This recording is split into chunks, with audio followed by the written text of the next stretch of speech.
বলছি শোনো না, এই নাও 30 টাকা। সামনে জগদ্ধাত্রী পুজো তো, আমি তোমার কাছে টাকা জমাবো। হ্যাঁ আচ্ছা 30 টাকা আছে, তোমার কাছে রেখে দাও। আচ্ছা ঠিক আছে। 30 টাকা আছে কিন্তু। আরে হ্যাঁ 30 টাকা।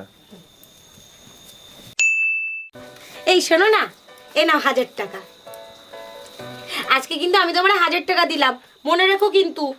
আচ্ছা ঠিক করে রেখে দাও তাহলে তোমার কাছে।